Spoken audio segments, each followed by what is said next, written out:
thanks for what you do with your podcast and all the rest. You're doing a great job. Hope everybody keeps tuning in. You get a lot of good info, a lot of insights, understandings of how to get strong, how to stay strong, how to use your strength. You do a great job, dude. You make things better than they are in real life, I think. If you don't follow Massenomics, y'all do it. Social media, website, everything. Massenomics.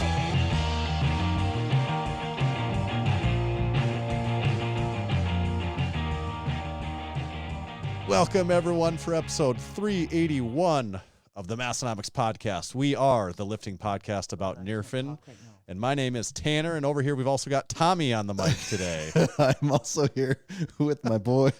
Yeah, he's getting a little skip screen bedtime, time apparently. Yeah, we both had that same. Same thing going on tonight. Yeah. I just had my finger on that mute button, ready to go. That's all part of the life of never missing an episode of the podcast in 381 weeks. Sometimes you just roll with the punches. Your family has to suffer. That's all part of podcasting, putting the family last. Putting a heavy territory, making it very burdensome for your spouse and children.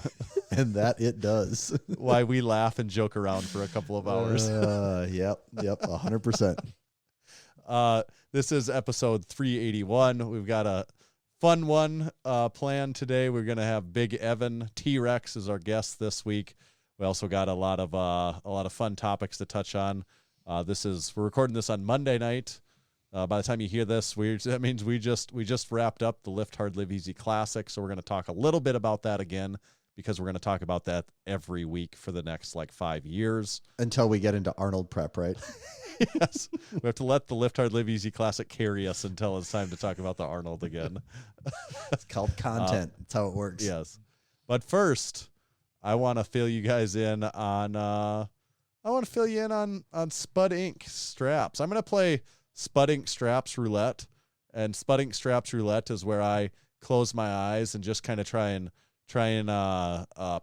randomly pick. I thought it was where you got tied up with some of their straps and then they whipped you with one of their attachments. To be honest, we've all been there before, haven't we? All right, I'm closing my eyes right now, and I'm coming up on their wrist straps, just classic old wrist straps. I'm looking at the Cotton Heavy 60 centimeter wrist straps. So they got a whole bunch of different lengths and stiffnesses of wrist straps, and actually styles.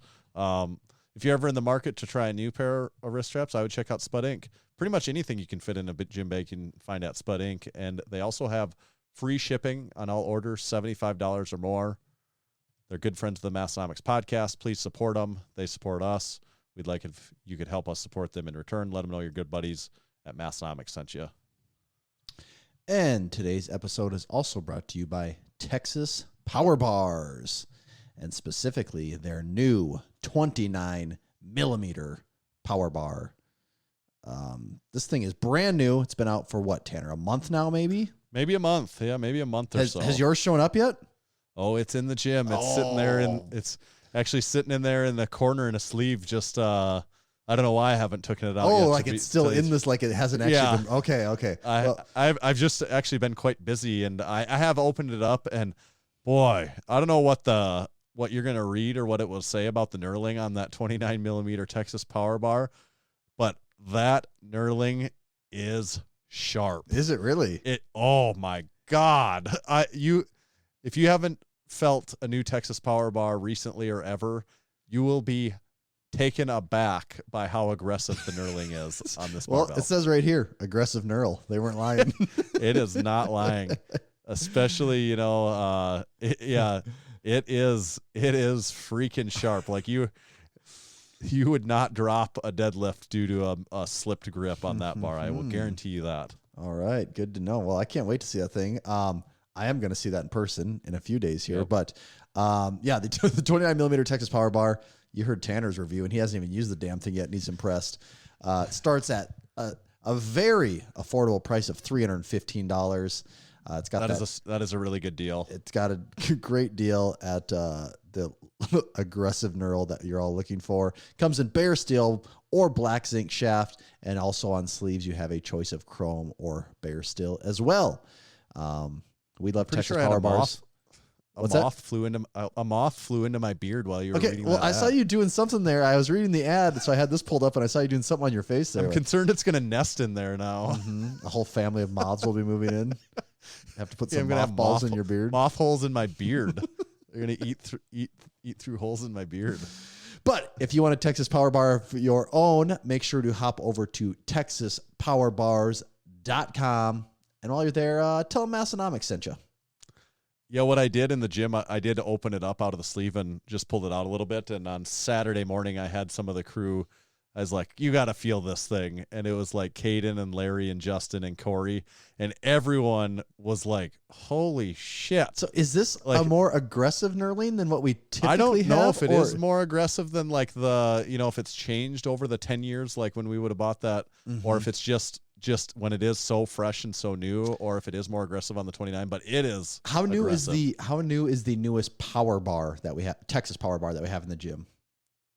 Yeah. I mean, they're all fairly used at this point, aren't they? Right. They are all fairly used at this point. Not counting like the deadlift bar or the squat bar, like that's different. Right. Right. We do have a squat bar that's fairly probably new. the newest one is probably that one of Sergeant Anderson's that he took from. Yes. And even that was technically kind of older too, isn't it? A little bit, I think. Yeah. It had been around a while. So, yeah, I mean, it's probably been over 5 years since anyone's touched a brand new one, isn't it? Yeah, probably. Yeah.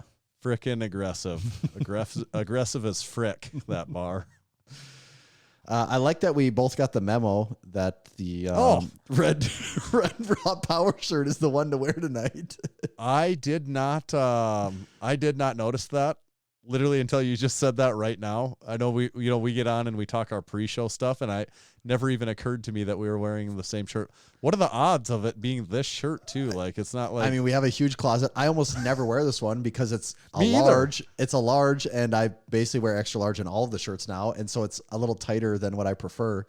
So, yeah, I rarely wear it anymore. It was in the top of the pile, and I thought, hey, I haven't worn this shirt in forever. I can't wait to wear it tonight. And then here you are wearing the same thing. we're gonna bust out some raw power on this episode, I guess, aren't we? Oh yeah. I'm pretty thirsty. I don't know how you're feeling over there as far as parched. thirst. Just parched. I am quite thirsty. Thank the good Lord I've got this Massenomics drink spotter right here with a LaCroix in it. Mm-hmm. You think you'll drink some LaCroix this weekend? I'm going to drink so much of everything this weekend. It's just, I don't know what I'm going to drink the most of. I really don't. A lot of water, a lot of beer, a lot of sparkling water. A lot of bourbon, too, apparently, according to the Discord. Well, I'm not going to drink a lot of bourbon. I know that. I will try some bourbon. And I've probably said this before, but bourbon is one of those things I would like to like. I'm like, oh, yeah. Actually, here's my hypothesis on bourbon. Out of everyone that says they like bourbon, I only believe 50% of them actually like bourbon, and half of them are just pretending to like bourbon. So I'll say this. If we were sitting down and someone like gave me, okay, assuming we're like actually, or this weekend, assuming we're there to just unwind and have a good time, which we are, and someone gave me a glass of bourbon, I could totally tolerate it and put up with it. Yeah. And by the end, I'll probably even enjoy it. Like there was a stretch like last winter where it would be at night. Everyone went to bed on the weekend. I'd pour like a short glass of bourbon, throw a little bit of ice in there. You know, at first it's pretty strong, but the ice dilutes it down a little bit, get just a little more mellow by the end. And by the end, I'm like, ooh, I'm feeling pretty good. And this isn't too bad now, but I 100% get it when people don't like it. Well, that's why I only think half the people are telling the truth. Because I do believe some people like it, but I don't believe I believe some people just want to like it like me. Yeah. And they, I think that falls in line with a lot of things. Bourbon, certain beers, IPAs, cigars, things like that. I think there's a lot of things that people don't really like to like it, but they like the idea of liking it. Yeah, I love the idea of liking all that stuff. But then also, I have a hard time liking stuff that I don't think tastes good. Mm-hmm. You just got to trick your brain into it. But I suppose there was a point in my life I didn't think coffee tasted good, right? Mm-hmm. I used to actually I was like, oh, that stuff is disgusting. And now I'm like, a good coffee?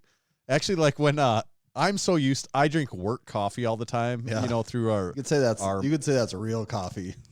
Well, it kind of, in a way, it is. It is. That's like depending on your most people definition drink of their coffee, you know. right. Like that's kind of like real coffee. But when Big Jake Boley was here and we shot some YouTube videos, the one morning he brought me just a plain coffee from like Caribou Coffee, and I was like, oh my God, this is really good. Oh, you like, did notice like that much of a difference? Yeah, I was like, I like the coffee I usually drink. Don't get me wrong, but I'm like, this is exceptionally good coffee. Like this, it's just like a cheap cup of coffee from a chain. Yeah, and it was just a black coffee, but it almost tasted like sweet, and it was just black. You know, I don't know how to describe that, but I'm like, oh my God, this is like crack. If I knew, I don't know what crack tastes like. Probably like black coffee, right? Yeah, I don't know if crack has a taste even, I guess. Well, that's a good tool. People can know if they ever want to really impress Tanner, just get him a cup of coffee from anywhere that's not work. From our own, like, he's like our particular coffee pot probably gets like, 15 cup pots, carafes. Actually, carafe is the right vessel what that is in. 15 carafes of coffee go through it a day. It's better that he said that he got it from Caribou rather than like, oh, I just made it in my hotel coffee maker. Like, oh my God, I've been making it wrong my whole life. Like, where do you put the shit in it? Because mine tastes way more like shit. Yeah. Austin, it is shit.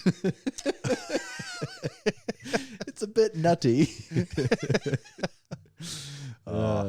Never the wrong time for an Austin Powers reference, if you ask me. No, it is not. Nobody has ever made an Austin Powers reference and me be like, dude, wrong. No. Wrong place and time, man. Yeah, you'd have to really be trying to do that one wrong. Yeah. To not get the sign of approval. It'd be like a good Anchorman reference to me. I'd be like, it always has a place. Yep. Just never gets old. So we have, Tanner, we've hinted at, or we've said a little bit. Actually, we've talked now long enough that I forgot already what we've said on air and off air, but the meat, this is meat week, which has meant that it is so hard to focus on anything in life that's not meat related. It's almost hard to podcast tonight. It is. Because it's like, no, we got shit to be doing, which actually we got nothing to be doing right this second, but your brain is thinking of like 4 days ahead. You're just like living in the future. It's hard to live right now. My brain hasn't unplugged for like a week now, and I'm feeling it like I need a couple nights of straight up crashing because I'm mentally exhausted already from like everything that's going on. To tell you the honest to God truth, I am like, I even am right now at this moment. I'm like, I am burned a little bit, like just a little fried on it. I think you would agree. We're incredibly well prepared right now. Like we've had so many calls. Like we've done. It's almost funny to think we ever ran the strongman event with how much preparation we put into this compared to those. And I mean, there was a lot of preparation that went into those, but it feels like we've done so many things here, thought of things ahead of time, and this being our first event of this kind too. I mean, I really do feel like we've checked all the boxes. I think we have a really good event put together for people. I think I don't even care. We talked about the meat last week, and we weren't going to talk about it that much this week. But that's all we're doing. So I can't not talk about it. But I feel like we've got so many little touches in place that it is going to make this a really cool experience for the lifters. I think like there is just so many. Yes, the lifters especially, like fans already are gonna. Yeah. If you show up to watch, you're gonna have a good show. But yes, the lifters, we have so many things in place for them that. It's like, oh, show up in Western Northeast South Dakota and let us be your guide for the weekend. That's I think at the end of it we won't have many people that walk away that have competed before and they'll all say like this is the funnest meet. I mean it's like I think it'll be no contest, honestly. I'm 100% biased and of course I'm going to say that, but I do believe that to be true. Like I described it because there was some conversation in the Discord of what the future holds for more years of Lift Hard Leave Easy Classic. We don't know that as of yet, but it's very possible that it's a thing that continues and grows for all we know at this point. And I think, and obviously it's Western Northeast South Dakota isn't the most common place to travel to. Or exactly the easiest place to travel to either. But our thing is we make this so cool and so much fun that people are almost like, yeah, I have no choice, but I can't not go back to that. next a year. real, You know, if like you that's- build it, they will come. type of right, thing, right. And if you build it really well, Mm-hmm. they can't not come because I'm like, well, no, I just do not want to miss that. And I feel like that's what we're working. You know, I feel like that's what we're on track for. I mean, yeah. And also, like, this is just as much a Massenomics party as it is a meet. And if we're throwing a party, we want to throw the coolest, funnest party we can. Yep. And that's what we're doing. So we've got a lot of surprises, just a lot of little treats and things spread out through the whole weekend that are going to be a great time. Yes. Yeah, it's going to be great. I think we are on track, right? I mean, we're going to get there. Can't hold anything back now, right? We cannot hold it. We literally cannot hold anything back now. If we've been holding back up to this point, we have to stop. Yeah, we've ignored the warnings of the last 9 months. And I don't know what we've said of merchandise, but I was counting today. I think we have at least 5 pieces of brand new merchandise that are going to be unveiled at the Lift Hard Live Easy Classic. So which is I don't very know what exciting. will be. Yeah, I don't know what will be left in the aftermath, but if there is stuff left, some of it might go for sale on the website eventually. But the people that made the trip are going to get dibs. So Yeah, they could clear it out. They yep, could we'll just see how that tear goes. it up. One thing I did notice though, Tanner, and you had I think it was a snap yesterday of a shopping cart in Target, I believe. Yes. Yeah. And it was supplies for this weekend. For Friday nights, Yes, get for, together. yes, for Friday for the pre-party. But my first thought wasn't what's in the cart or what did he get or any of that. My first thought was, is Tanner in the store or is his wife taking those pictures and sending them to him? No, and that's the answer I really want to know. I actually went in the store You to actually pick went out in the pick out the beers because I wanted to browse the beers. I was kind of excited about browsing beers because also since my wife is pregnant, I'm like, yeah, I need, between water and beer Right, and I'm sparkling not gonna water, make you move all bought those like cases. like 30 cases of liquid. So I'm like, I Right. better go to actually physically carry this stuff. And I did want to browse, but Okay. I went with a variety. I don't know if you paid attention to the beer choices, but I tried to Yes. get a variety there of think you did. different choices. Yep. Because I think I went Busch Light, Grain Belt, Mhm. which is kind of a regional delicacy. Yep, I think that's good. Good to have in there. I went IPA was just basically one that I could find in a 12 pack. Michelob Ultra. No, I did get Michelob Ultra though. Good. I did get Michelob Ultra. I also got my favorite IPA, which is Michelob Golden Light. Oh, that's what I meant to say. Yes, I meant to say Michelob Golden Light. I And actually have then I not got- had one of those. Now you say that in so long. I know. I didn't buy any Coors Light, Bud Light, or Miller Light. I think that's good. Yeah, people can Yeah, have those I at wanted home. more of a variety. And, I can't remember what else is in there, but there's 6, 7 different kinds of beer. I think the IPA was a Sam Adams, Okay. like I don't know, summer hazy thing, whatever that one is. Yep, always a good choice there. And Yeah. of course, lots of sparkling fizzy waters as well. Like 6, 7, 8 different kinds of sparkling waters for people to enjoy. That's good. Yeah, Again, we're ready. Accommodating all tastes. Yes. Oh, is that what you had by meat supplies? Then Yes, you wondered I- who? I was very curious who got those meat supplies. Yeah. I So when was the last actually time went you to think the store. Were you at Target? Is that where you went? Yeah, When was the last time you think you were in Target? Like, has it been a long time? it's been a long time. Like more than a year, you think? I'm not. I wouldn't want to guarantee that, but that's So- possible. but I either way- feel like I went in there one time to pick out because Caden and Mason were in there, and I was having them help me with something on a Nintendo Switch thing. Oh, I do remember. So you I saying did that go too, in yeah. there, but that is the first time I've been shopping like that in probably at least that long. Yeah, that is. And I do not miss it. I don't go in and be like, I want to come back here more often. I'm like, yep, I'm good. Something about going in those stores and walking around makes me really tired. It really Does it? It just sucks takes the it out life of out you? of me. It does. Like where I'm just like, it just drains me that I'm like, I just gotta leave and like I go sit 100%. down and recharge for a second. I 100% get what you're saying, but now I love, like over the last few years, just ideas going through there and just seeing just the designs, the packaging, all that stuff. Like it's like, oh, what random shit are people doing now? Oh, like this is kind of a thing. And like, it's always like, oh, it just gets the wheels going. That's why I also don't mind going, but now like I start doing that so much more than I ever used to. Not a big store guy. Yeah. Just takes a different type of person. We actually have a thing now where Walmart just brings our stuff right to our door. And it costs nothing. They home delivery actually? Yeah, it costs like, I don't know, like $50 for a year of like unlimited home deliveries or something like. I mean, I think it costs like next to nothing. I'm like, yes, sign up for that. That makes things pretty easy. Yeah, it does. Yeah, I didn't even. Which know is that was an interesting option. that's what it's moving to. That they literally don't even come into our store. And then like whenever stuff is wrong, because the trade off is there's always something like every time. Yeah, without like a doubt. you have to go into it assuming. If you want perfection, don't do those things.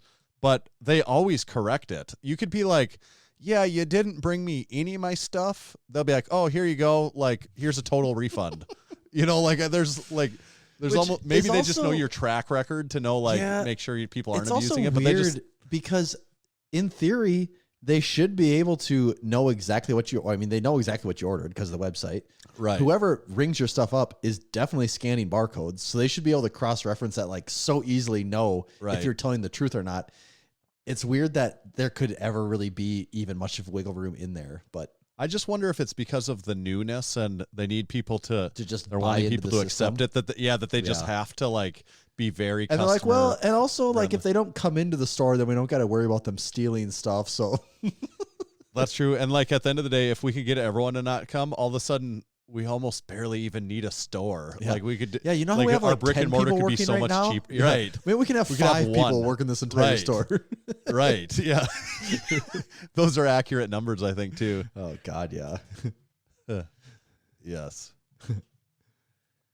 We've been popping off on YouTube, all kinds of good YouTube content going on. Popping off in the Massenomics metaverse. It's been wild over there. It's just as far as Massenomics goes, it's been wild. I mean, in the YouTube scheme of things, it's been not wild, but for us, it's been wild. It's been good. YouTube, we've been having fun. We have been pumping out a new video every single week on YouTube. We usually post that Thursday-ish, give or take, depending on the rest of our Massenomics schedule. But if you're not subscribing to the Massenomics YouTube, you sure as heck should be. Get over there and get subscribed. And last week's video was what was it about? I don't really remember what it was about. Am I Strong is on the title. Stop comparing yourself. Not comparing yourself to other God, that lifters, took me way too long to think of too. Yeah. So check that video out if you haven't. It's a little bit serious goose. Now every week's not going to be serious goose. We got plenty of silly goose stuff mixed in there too, but every once in a while it gets a little more serious goose on there too. Tanner's doing what he can to change your perspective. Enlighten your mind. Yes. In the world of lifting.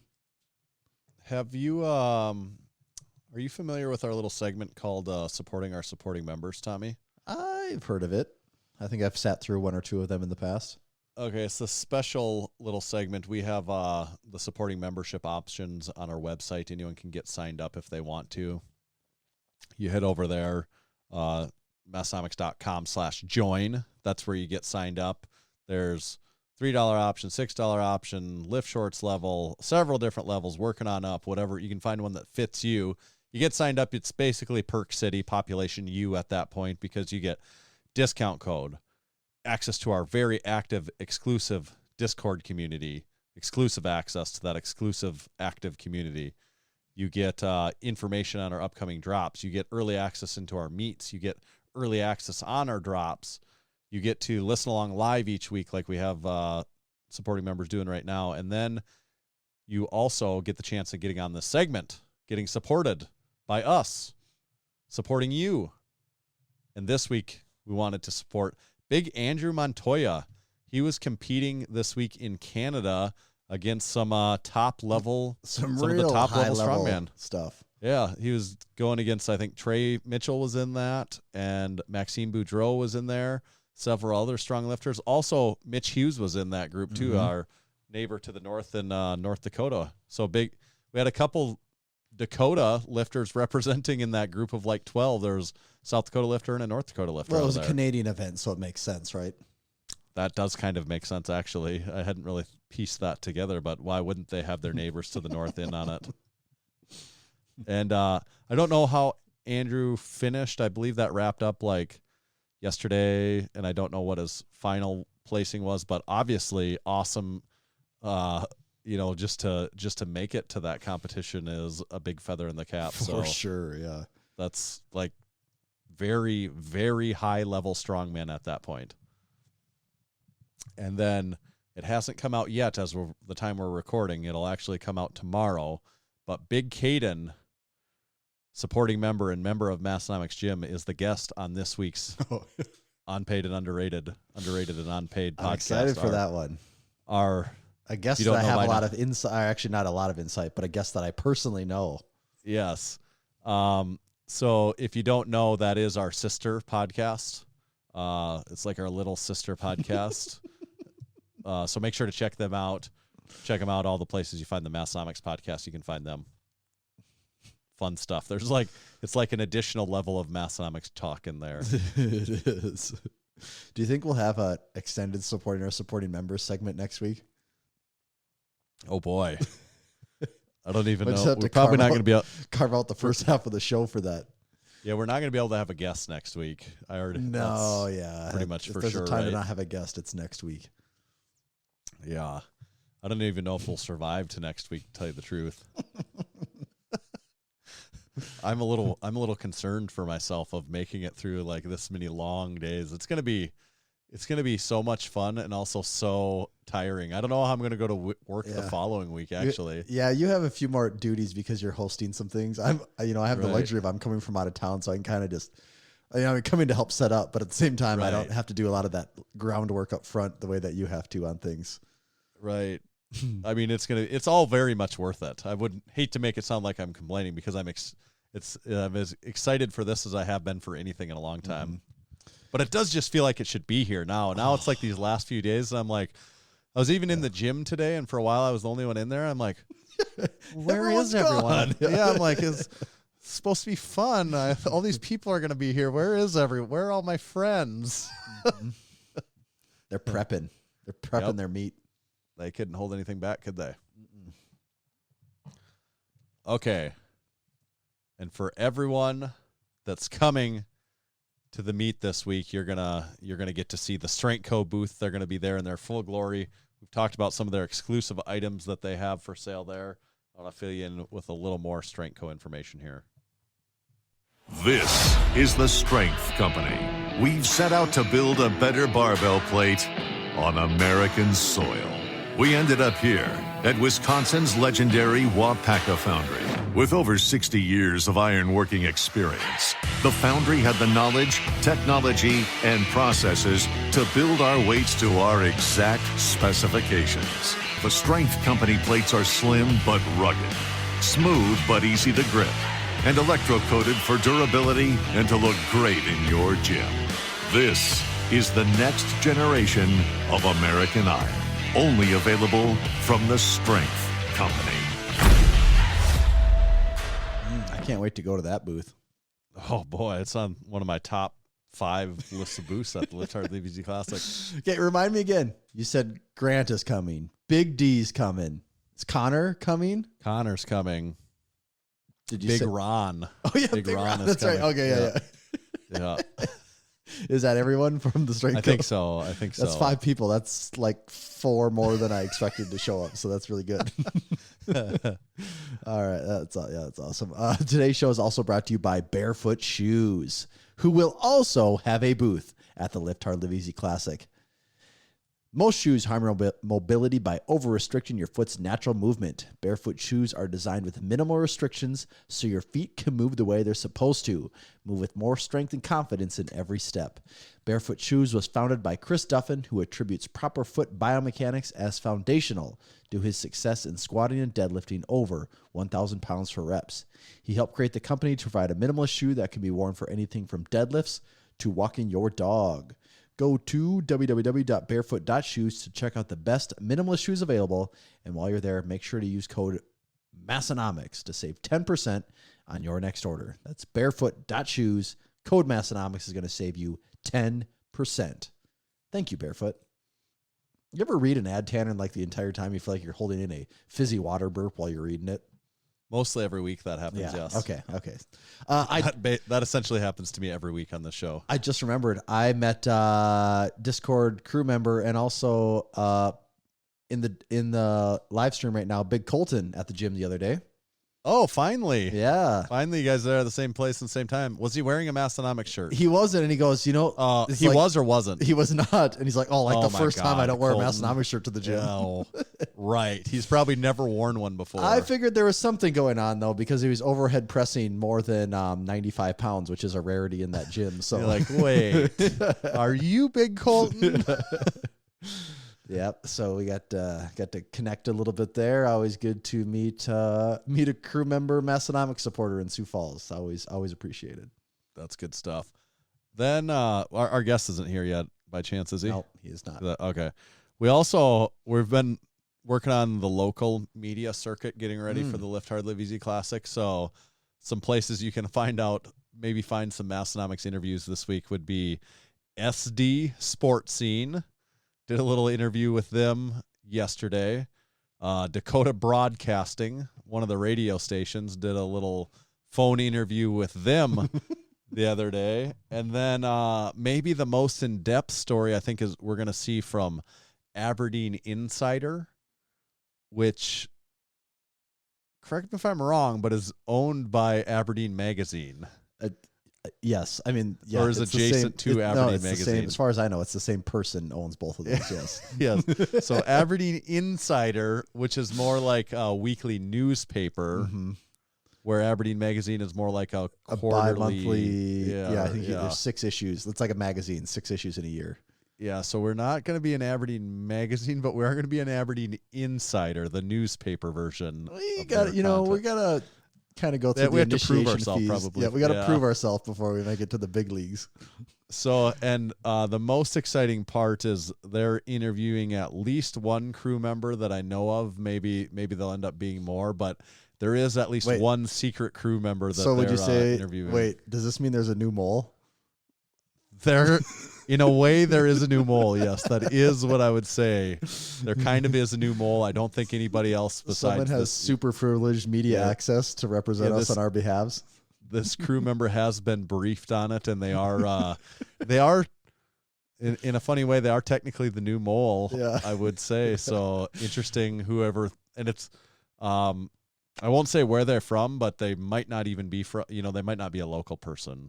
If you're suspecting they're local, you may be wrong. Yeah, we had to run them through some very intense media training, make sure they were polished, gave the correct answers, and they passed. Yes. So, and, they are active, an active Discord crew member. I can't wait to see that newspaper clipping show up. That's probably good.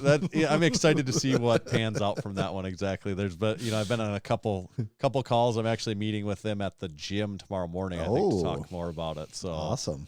So there might be something actually substantial that comes out of that one. I like it. Very cool. That one should. I just want to know who this mole is. Everyone wants to know who the mole could possibly be this time. So when will this article come out? Would it be like next week or I don't know if it I don't know what day of the week theirs comes out, but it seemed like they hinted out that it would be like this week. Oh, when are they? I don't really know. Do you know when they're talking to the mole on this? I think maybe also tomorrow. Oh, okay. Too. Okay, so it could come out this week then. Yeah. I don't know if they were waiting until this weekend to have the talk about it or if it was. I don't really know. Actually, I'm not really sure. It'd work out better for us if it was out by like Friday. People would know about it then, Right. Maybe, and that might be the intention. Okay. I've had enough of these conversations with different people and stuff. I'm kind of like, don't remember details. Right. Yeah, I don't blame you. Okay. We don't want to talk about apples, do we? I mean, technically we got enough time to. Yeah. I'm hoping you know what that is because I don't know what it is. Oh, I think you put that in there. Did I really? Oh, yeah. I remember. This is. I thought for sure you were going to be like, "Oh, I got a funny story about some apples. I got to tell you." How you like these apples?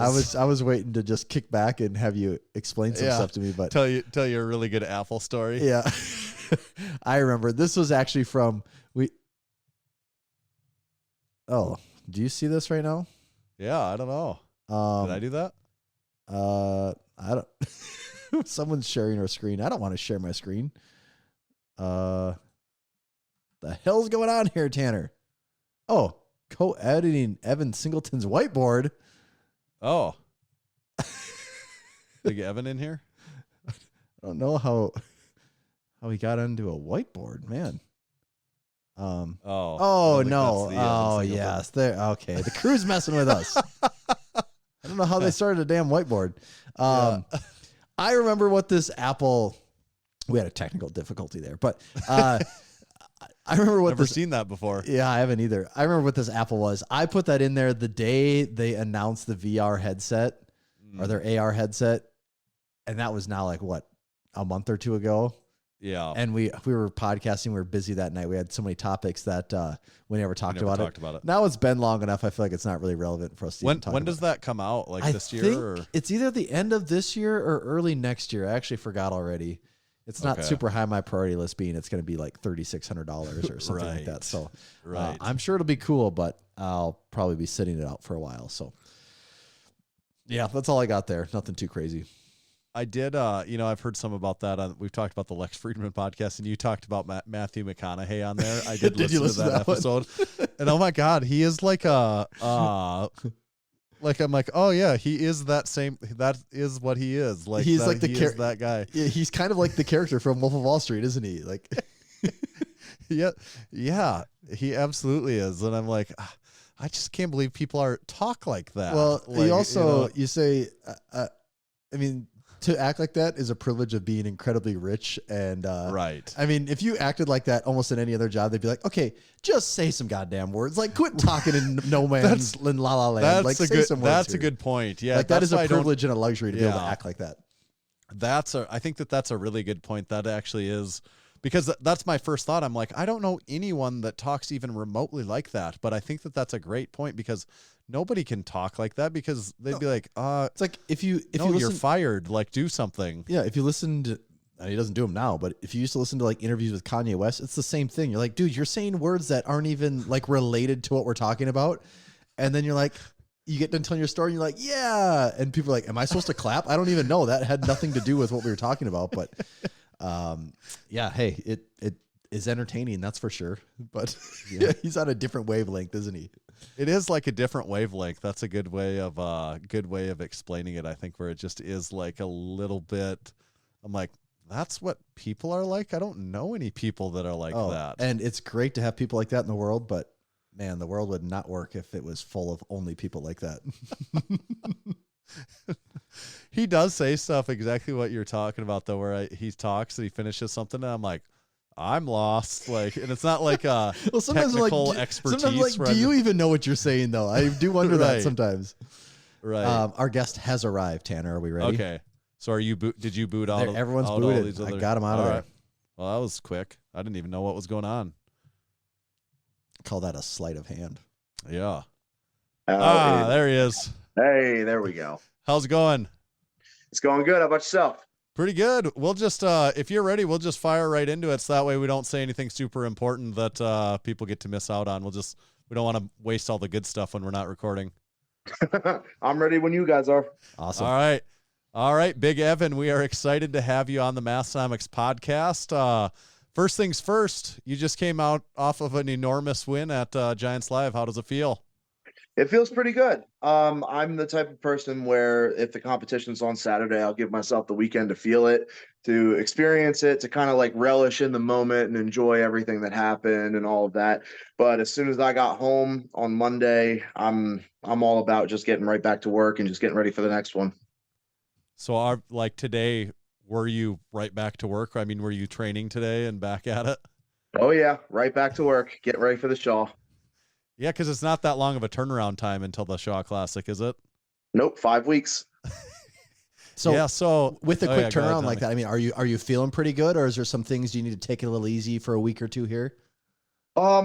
After a competition like Royal Albert Hall, where it was kind of hard on the body and it was a tough comp because of the level of competitors, I gave myself maybe like 3 or 4 days of bodybuilding, just doing a little bit of cardio, blood flow work, obviously stepping my recovery up to make sure that my body is feeling good and ready to go. But once I did all of that, I'm pretty much just back into event training and ready to go. Yeah, well, congratulations on the win. That is a huge win. I mean, it's a big event, of course, but also given the competition that was there, it's pretty meaningful. You know, you beat the best, you know, the other best in the world at this point in time. So that's pretty cool. Like, I mean, that has to be awesome. And how do you think, as long as we're talking about the two events, how do you think the Giants Live, the big stadium competition, then in 5 weeks, as just a really close comparison, you got the Shaw. What's the better event? Like, how do you compare the two? Pros and cons of either one. It's really hard to compare the two because it's awesome competing at the Bud Light Budweiser Arena, wherever it is in Denver, mainly because it's on U.S. soil and it's one of the biggest shows of the year. I like having that ability to compete in the U.S. for one of what's considered one of the bigger titles.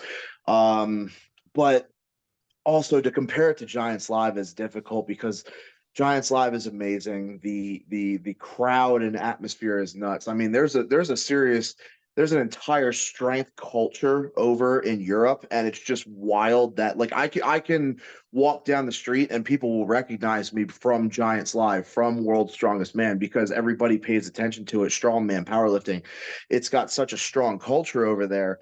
And then obviously at the Strongman Classic, it's in Royal Albert Hall. The history in that building is second to none. It's truly amazing. So they both have their strengths, and they both have a really, really good case for being a better show, but I genuinely, I don't know if I can pick a better one. Yeah, that's fair. Okay, we've been known, a lot of people, when they describe us, they'll say we're kind of like silly goose. You know, we're not serious goose all that often. We have a lot of silly goose topics. We like to be goofy, have fun, and you know, sometimes when you're competing, people might think you're pretty serious goose. But would you say you also have would you say you do also have a silly goose side to you as well? I'm literally standing in front of a toy collection. Yeah, I have a silly side. What toy collection? I collect Jurassic Park stuff. Yeah. Ah, perfect. That's awesome. So yeah, it looks like you got a lot back there. Yo, this is Has this been in the works a long time? Like, how long have you been at this? Oh yeah. I've been doing this for years now. Okay. There's more over there. What's your best piece? Oh, that one's hard. This is the original board game from 1992, still in its original wrap. Damn. I don't know, man. Like I've got the china that they used in the first movie still in its original box. That's pretty cool. That's awesome. Stuff like that. I've got comic books and magazines. I've got all the McDonald's collector's cups. Oh, nice. From 1992. So I got a little bit of everything. Yeah. I like to collect stuff from the original movie because it's my favorite. Do you ever on a Friday when you're feeling like you're in a special mood, do you ever break out one of the original cups and drink out of it? No, hell no. Okay. It's strictly on the shelf. Collector's item only, brother. All right, I feel like this is my next question on the list. I feel like maybe I already know the answer, but still going to ask it just in case. Best dinosaur movie? Land Before Time.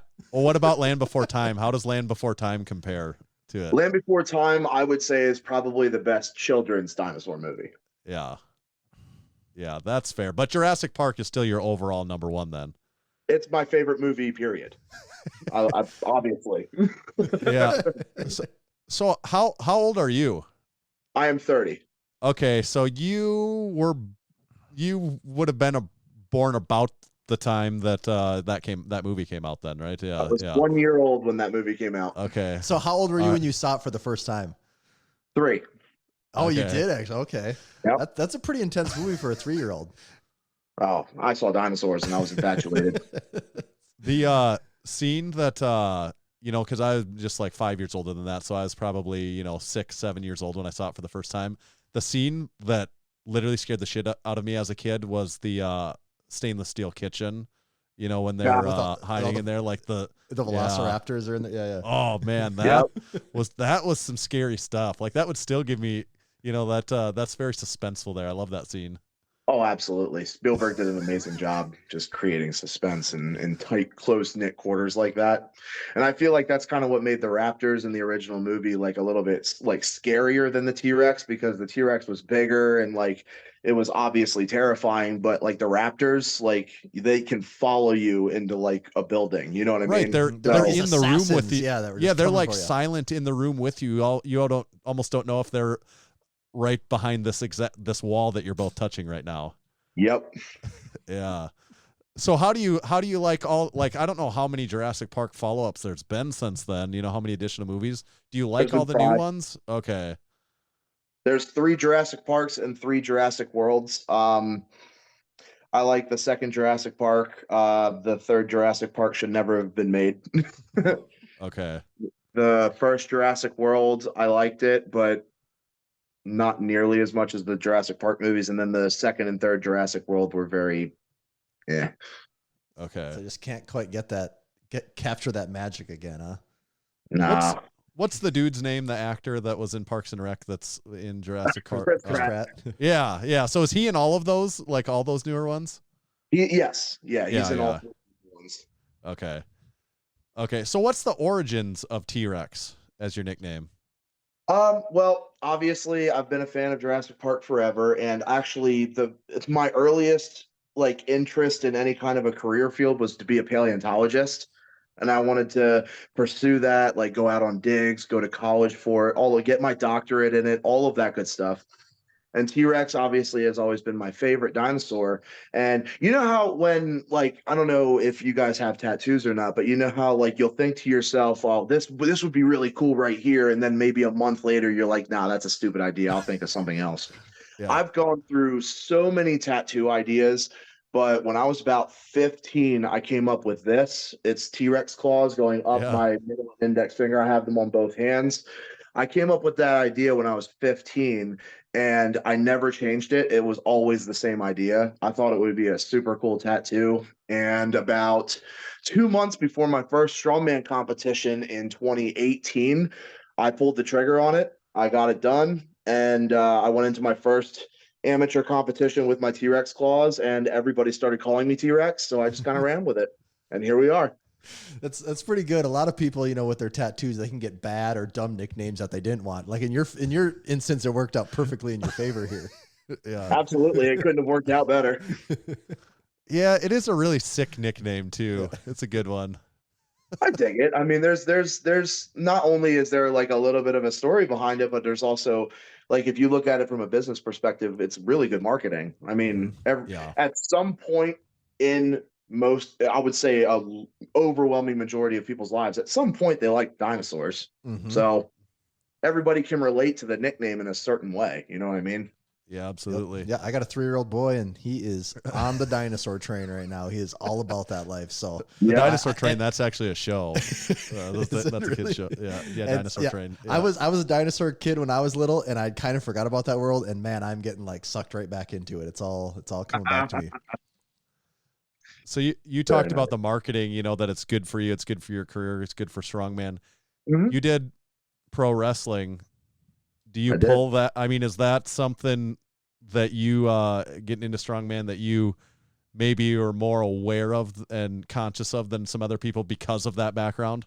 I would absolutely say yes. I mean, all you have to do really is rewatch the Giants live shows, because if you watch the Giants live shows, we're all given a 30-second entrance where we pretty much they introduce us, and it's just the tiny things that you learn in pro wrestling have a really good carryover to strongman if you know what you're doing. And there's a little bit of psychology behind it if you really think about it. There's a reason why pro wrestlers in WWE, when they have a specific entrance, they have choreography, music, all of that good stuff. It's essentially imprinting a first impression onto the crowd. Like the first time that they ever see you is going to be your walkout. So make an impression. Like a lot of the guys, they kind of like their music hits, the MC introduces them, they walk out, they'll do their waving, they'll wave their flag, and then they just get up on stage, and it's not really that memorable. I come out to The Game by Motorhead, and I do the water spit and everything. Yeah. And every time that I do the water spit, If you rewatch the replays on the shows, every time I do the water spit, the crowd they pop. They love it. So obviously I'm going to keep doing it. And now for the rest of the show, that image of me doing that stands out to you. And now me as an athlete is stuck in your head. So yeah, I would think I agree completely. And I think it puts you in this spot where maybe some people are just sort of indifferent to some of the athletes. You know, they don't love them and they don't hate them, or they're just going. It was an event in town and they're just going to see it. Like they don't know much. Yep. And with you, it seems like more like we have the Massenomics Discord group where we have got a bunch of people, and Strongman will come up there, gets to be talking, and I made the comment, your name is one of the most polarizing strongman. If your name comes up, people have an opinion. You know, people have. I mean, it's mostly favorable, but I'm just like, people have an opinion. And I think whereas a lot of people that are also in the top level, there's less of an opinion. And I think that's part of the reason why is just like they remember something. They remember maybe more than what they remember about some of the other guys. Yep. Whether it's in favor of me or not, you always remember something from watching me compete. And that's another thing that I learned in pro wrestling. Any reaction is better than no reaction. And I'll give you a funny story about this, actually. So in 2021, I was competing in Glasgow, Scotland, and I was competing with the Stoltman brothers. And obviously they're from Scotland. So they got huge reception from the crowd and all of that. And I started picking up through the events of the show that they weren't really cheering for anybody outside of the Stoltmans. Like they weren't booing or anything. They were just kind of indifferent. So the pro wrestler in me came out a little bit. I was like, all right, if you're not going to cheer me, I'm going to make you boo me. Yeah, be the heel. Right? Yeah, I'll be the heel. I'm more than happy to do that. So it's me and Tom Stoltman doing a yoke race. I end up beating Tom. And as we're both still, we did the car yoke. And as we're across the finish line, I leaned over outside of the hood. I got his attention, and in front of the entire crowd, I did the John Cena "You can't see me" thing. Yeah. And I can't even describe to you the wave of boos that I got from 8,500 people. Yeah. Oh God, it was one of the highlights of my career. I made everybody in that stadium boo me. It was amazing. I loved it. That's good. That's good. That's interesting. That's an interesting take on it. So talking about the wrestling in your background, do you personally, were you a fan of it? Do you have a favorite wrestler of all time that you enjoyed watching and that you pulled from maybe? As far as my personality, as far as like bringing what I can to strongman, the energy that I bring is probably similar to something like The Rock or like maybe like Brock Lesnar in his earlier years, stuff like that. Because I would definitely say Bill Goldberg too. Like not too long ago, one of my fans sent me a clip of Goldberg back in like the late 90s when he started coming up. And he's pacing back and forth, and then he just like he puts his hand on the locker and headbutts it like really, really hard. And they were like, "Oh, so this is where you get that from? That makes sense now." And I was like, "Yeah, I guess you could say that." So, yeah, I when I compete, I'm super, super intense and aggressive, and I guess you could say I got a little bit of that from Goldberg. I like those comparisons, Goldberg and Brock. Those are good. And Brock's just from down the road from us, so he's a. Oh, is he? Yeah, he's a South Dakota guy. South Dakota native, was a stud wrestler in high school, obviously, in college too. Yeah. But yeah, you wrestled in high school then too, didn't you? I did. Yeah. Okay. Yeah, in my senior year of high school, I was nationally ranked. I did Brazilian Jiu-Jitsu. I had full scholarships to Penn State, Rutgers University, all of those. Yeah. Someone said we have to ask you about your Jared from Subway photo. Does that mean anything to you? Jared from Subway photo. Yeah. Oh, they're probably a little bit of context. After I got out of wrestling because I ended up getting hurt. And when I got hurt, I ended up putting on a bunch of weight, and I ballooned up to about 385 of really, really bad weight. Okay. So I got super, super heavy and bad weight. I took a picture of myself shirtless. And once I was given the green light to go back to the gym and start exercising, I pursued bodybuilding. And I ended up losing 140 pounds and got on stage. So that's probably the picture that they're referring to, where I'm like super fat and I look like a busted up can of biscuits. And then fast forward like a year, and I've got like shredded abs and like I've got definition everywhere. So that's probably what they're talking about. Okay. Yeah, that was Big Bobby Thompson that mentioned that we had. Of course, it was Bobby. Fucker. I was slightly worried that it was maybe like a picture of you with Jared from Subway, and like maybe you. Yeah, that picture would have gotten deleted. maybe you as a young kid posing with Jared from Subway or something like that. As a young kid, come on, man. That's what I was worried about. That's here's my buddy Jared. yeah, my buddy Jared and his foot long.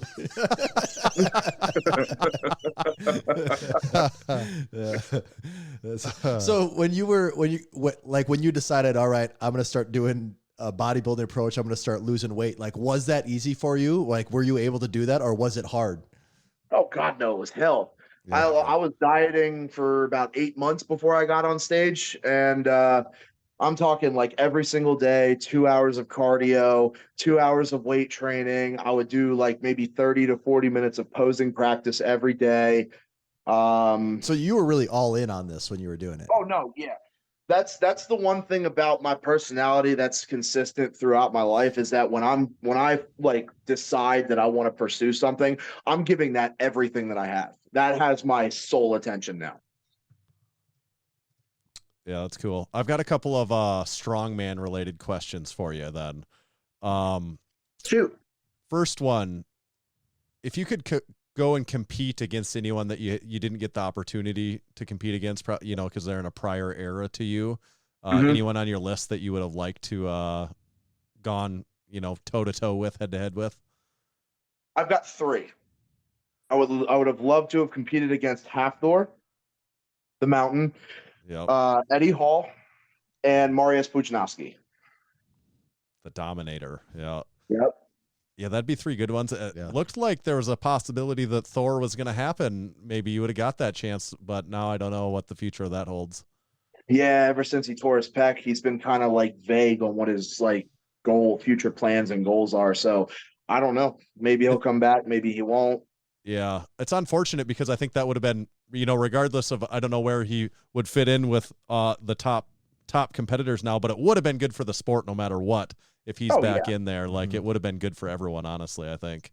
Yeah, it would have brought a lot more of attention to the sport and elevated it in the mainstream, which is always good. Yep. Yeah. What if, this is a kind of an older strongman events that they don't really do anymore, but the man-to-man strongman events where like it's the old videos of like Kaz and they're doing they're actually like sumo wrestling where or like you'll see the ones, I don't know, it's like early 90s World's Strongest Man where they're on the beach somewhere and they essentially have this giant Bosu ball and they're like pushing each other through the ring with it and that stuff. Would you ever like it if they did events like that that's where it's straight up man-to-man, or do you think that's dangerous, or what do you think? I've been petitioning for them to bring back wrestling since I got to the World's Strongest Man level, because I'll murder the shit out of anybody they put in front of me. Yeah, that's what I wondered, how you think you would fare on like I feel like you, with your background, those would be favorable events for you. Oh hell yeah. But I understand why they don't do it anymore. It's obviously to prevent injury. You got 2 400-pound guys butting heads. I mean, the calf and hamstring tears would be so abundant. That's when it's 2 275-pound guys, it was probably easier to get away with that than like in today's strongman. That's sort of a recipe for disaster. But from a fan's perspective, I'd love to watch it. Yeah, it'd be fun while it lasted. I would love to do it. Okay, that's cool. What about in today's strongman right now? Could you pick who you think the top 5 strongmen are right now today? That's really hard because I want to say in the past 2 years, the strongman competitive field has gotten so thick that, Yeah. I mean, honestly, like if you look at Royal Albert Hall, for example, like 5, 6, 7 of those guys could have easily all been on the podium. They Yep. could have. Mhm. I would say this is going to get me in trouble. I know it is, but I would say probably my top 5 in no particular order would probably be Mitch Hooper, Tom Stoltman, me, Trey Mitchell, and Alexei Novikov. I don't think you say it's going to get you in trouble. I see it. That's why I think it's such a hard question, because it'd be hard for anyone to make a solid argument against any of the 5 you made there. Someone could make an argument in favor of someone else that you didn't name there, but then you have to say, well, who do you take out? But that's why it's a hard question. And I think right now, maybe even like 10 years ago, it would have been an easier question, because you just say, well, it's Shaw, it's Z, it's, Thor. And, like I asked that because I agree with what you're saying, that there's almost like 10 people at any given time that could win almost any competition. Yep. Yeah. And we just like to put you on the spot there and make people Appreciate pissed off. Okay. How about this power slap thing? What were you guys doing there? Wasn't it you and Trey that were doing me and that? Trey. Dana White invited us to come out because the UFC and Dana White have put a lot of money into the power slap thing. So they were having their first super heavyweight bout, and they needed obviously bigger guys to catch the bigger guys just in case they fell. And that's when they came in to me and Trey. They thought we would do a good job, and we were told that we did. So yeah, that's pretty much how that came about. They were like, hey, you want to spend like a weekend in Vegas? We'll give you $1,000, and all you got to do is catch some heavy guy if he falls over. All right, hell yeah. Did you end up having to catch anyone? That was an easy decision for me too, because I've been a UFC fan forever. Like outside of strongman and like strength sports, MMA is the only sport that I watch, like at all. So that was an easy yes for me. Okay. Yeah. So did you have to catch anyone then? Yeah. Yeah. We had to catch what was it? What was his name? Slap for Cash or something. Dude was like 380 pounds. Yeah. He got cracked, and we had to make sure that his head didn't hit the canvas. Could someone pay you enough to get in on that, or would you want to? Yeah. Nope. Not for me. Do you know what those guys like that night? Do you have any idea what those guys were getting paid for that? Couldn't tell you. Not enough. That's what I would think. Yeah. Not enough. Not enough to get your hands behind your back and get slapped in the face like as hard as they could. No. I don't think I would have the balls to just stand there. Like I would win. I would have to back away at the last second. Like I just wouldn't have it. Just wincing up like so hard. I will say this: internet videos do not do it justice. I will say that, because for the prelims, when the smaller guys were going and the stuff that wasn't like on the live feed, when those guys were going, me and Trey were in the crowd and we were just watching, and like some of those slaps sounded like gunshots. It was they're laying into each other. Yeah. That takes some serious balls. That would not be for me. How do you like the Shaw events for you? I like the Shaw events for me. They're a really, really good combination of static, but also of like cardio and testing your speed and all of that and your endurance. The wheelbarrow into the arm over arm, that's a great event for me. I won that in 2021. I'm one of the few strong men that keeps bench press consistent in his training throughout the year. Okay. So I feel like the standing bench will be a good event for me. What else? I've been working on my deadlift. My deadlift is feeling really strong, so the Hummer tire, but looking to get to at least 1050, 1100, which would be really good points. I'm also looking forward to the car leg press. A lot of the guys felt a little like a lot of the opinions from the guys were a little mixed about that event from last year, but I liked it. I thought it was really cool, and my leg press strength has just been getting a lot stronger, so I think that'll be a good one for me too. That's cool. I'm curious to see how the bench press one plays out, just because that is, as much as anything, that's just outside of the norm for strongman So yeah, we haven't seen anything like that. I'm looking forward to it. What do you think? What's overall people's take on it? Are people excited for it, or like some people are like, what the frick? I don't want to. Like, what are we benching for? Or, like from a competitor standpoint, yeah, like the other guys. Yeah. From what I'm to get based on what I've heard from the other guys, pretty much the majority of the opinion is like they're waiting to see to make their final decision on how they feel about it after they see like the implement, how it's set up, how the event's going to go, because there's a lot of stuff that's kind of like up in the air and questionable right now. So a lot of guys are just kind of holding off to make a final opinion until they see it. That's fair. Okay. Big Evan, we've got this game we play with every guest on the podcast. It's called Overrated, Underrated. Okay. It's pretty simple. We got a little special hand-picked topics just for you. You got to decide if each one is overrated or underrated, but what you got to remember is you can't ride the line. You have to definitively say if each one's over or under. You can probably do that though. Yeah, oh yeah, I'm totally fine with that. Rapid fire, fast as possible. Well, you have your druthers. You can no, it's not speed. You can elaborate it on as much or as little as you want to. So if you don't elaborate enough, we'll probably make you elaborate more. So yes, we'll probably ask you follow-up questions to get more out of you. So yeah, it's not rapid fire. Okay, overrated or underrated? Vince McMahon. Overrated. And is he on the way out?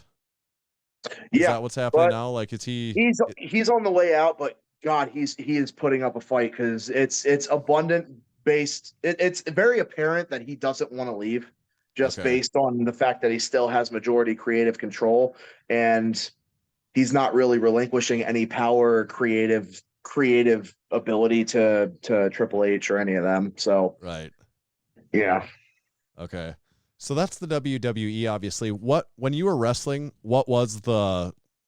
I don't know my wrestling federations all that well, but what was the organization that you were wrestling? I wrestled for WWE. Okay, it was WWE. So, what did you ever have any interaction with him over that point in time? Where do people go? Isn't it somewhere in the Northeast? Where is that? Florida. Where everyone go? Where is it? Florida. Okay, Florida. Okay. When I was in wrestling, it was in Tampa, and then towards the end of my career, when I got out of it because I got hurt, they moved it to Orlando. Okay. So did you ever have any interaction with him over that time? Ever see him around or anything?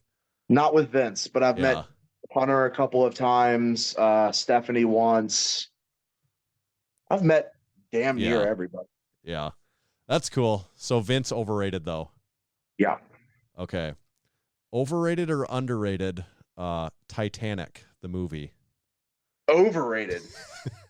And specifically, I think Rose as a villain.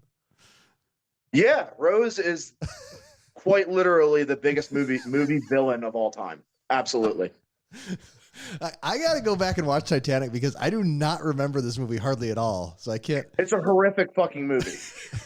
That's the thing. I don't really want to go back and watch it, but I watched it like a month ago after this submarine thing that I think it was popping up on Netflix and stuff. So I watched it for the first time in probably like 20 years.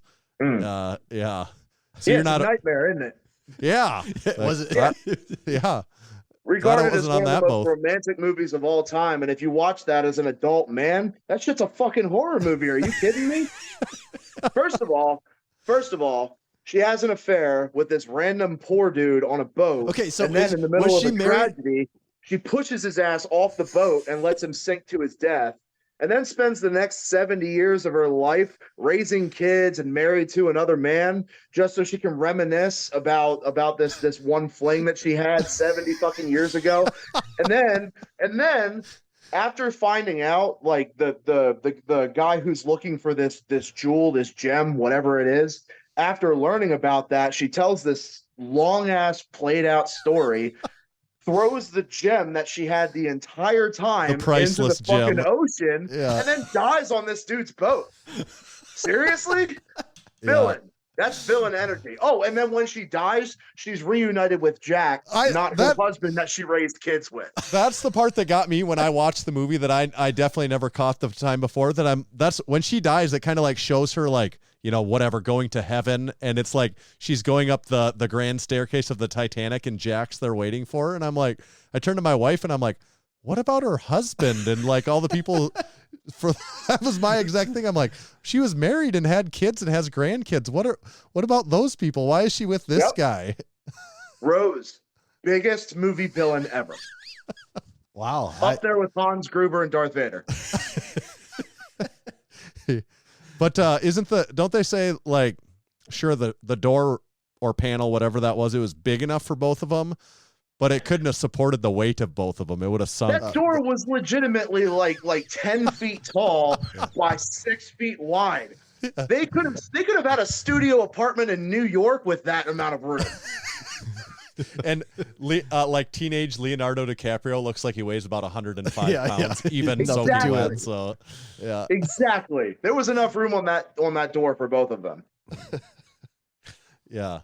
So, not a big Rose fan. Okay. Nah, fuck her. Okay. So, are you from Pennsylvania area originally, like Pennsylvania Dutch country, kind of in there? Okay, Lancaster, Pennsylvania, born and raised. Okay, so we'll see if you know this or not, because Tommy and I don't really know much about this, but you might. Overrated or underrated Shoofly pie? I think it's underrated personally. I like Shoofly pie, and I don't think it gets enough credit. So what is it? That doesn't exist where we're at all. We have no idea what it is. Oh, don't worry about it. It's a secret. I will say this, though. If you're ever going to try Shoofly pie, make sure that it was made by the Amish, because they make the best everything. They'll make the warmest blankets you ever use. They'll make the sweetest peanut brittle that you'll ever have. They make the best Shoofly pie. They make good barns, I think, too. They're good at raising barns. So if you're into barns. Yeah, they're good at building, too. So is Shoofly pie sweet? Is it like or is it like have like meat and potatoes and stuff? Like, I don't even know what Shoofly pie is. Honestly, it depends on who you get it from. Because you can get it either way. You can either get it as an accessory to a dinner or the main course of the dinner. Okay. So if someone tells you you're going to have some Shoofly pie, you don't even 100% know what to expect then. Pretty much, yeah. Okay. Yeah, okay. That's why I said it's a secret. Okay. All right, last topic, overrated or underrated. So it's kind of going to get levels of specific to this. So first I'd say sumo deadlifting, but then I'd say like female IPF 47 kilogram lifter sumo deadlifting, that sort of thing. Overrated. It's cheating, and everybody needs to accept that. That's for sure your final answer on that one? I will die on this hill. Okay. Well, we're not very, going to argue very with confident in that answer. I don't think we have to pry too much. Yeah. That answer was for somebody. Yeah. Yeah, we did our homework from several angles to make sure to get the right questions for you here. So, okay.